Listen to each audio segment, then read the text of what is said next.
Did that success with the home run ball in the Tennessee game kind of juice you up? Is it hard to put that aside and check down? I think each game is its own game. There were definitely times where I could have checked it down instead of running. There was a couple times where we sat there with Flip or with Kevin and said, who knows, if you get it out there, you probably got the same amount of yards as you would if you would have just stumped it off. So, they played us a little bit differently there, and they were going to say, hey, we're going to make you check it down, make you keep the ball in play, and not let you beat us with anything deep down the field, and that worked for them. So, we have to do a better job as a whole, just trying to get completions and methodically tick the ball down the field. So, what can you do? What can you do to get better, I guess, in the pocket if that's where they want you to stay?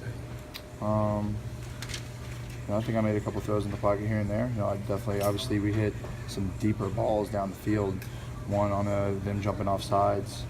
One to Duke down the sideline, getting out of the pocket. So, not every play was made outside the pocket, but obviously, touchdown and a couple of our bigger ones were. So, the times that we were in the pocket, I know we had a second and long to Gabe that might have got tipped or whatever and kind of bounced off his knee. But it's just as far as knowing where guys are, knowing where the defenders are, and staying in the pocket and making the throw. There's a time and a place for me to get out. I don't think that is a bad thing, me getting out of the pocket and running around. I don't think anybody wants to take that away from me, but there are times where I could definitely stay in a little bit longer, and that's just the fact of the way I play and the way that I have to continue to try and adapt. Does the heat of the moment cause that, to revert to that? I don't know. That's the way I've played a lot of my life, so I'm sure when things do tend to break down, that's what I kind of fall back onto. But at the same time, you can take that with the checkdowns and continue to move the ball and take a little bit here and give a little bit there. I think that's the name of the game and what I'm searching for and trying to do.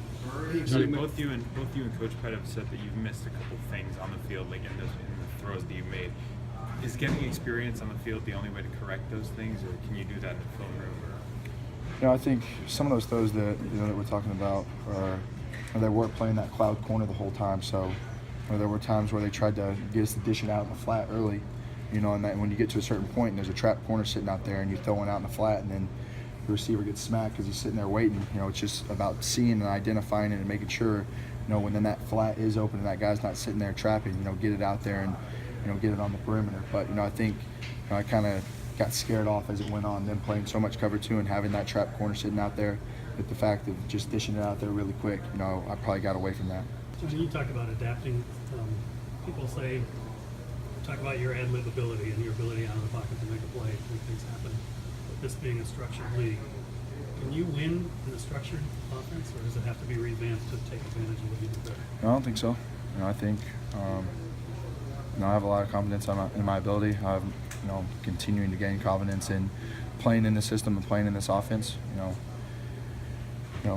It takes a lot of time getting used to seeing these coverages, knowing where people are going to be, and exploiting that. I'm not going to be able to sit there like some of these taller quarterbacks in the league and just be able to see everything happen as it plays on. There's going to be times where I'm not going to be able to see something. I'm going to have to make a faith throw, knowing that hey, it's cover three and this guy's here and this guy went there with where this person is. So as I continue to watch film, continue to play in these games, there's going to be times where I'm going to not be able to see everything like everyone else and as clear as day. And, I think I'm getting better at it, but I'm nowhere near perfect, that's for sure. Why won't you be able to see stuff? One more shot.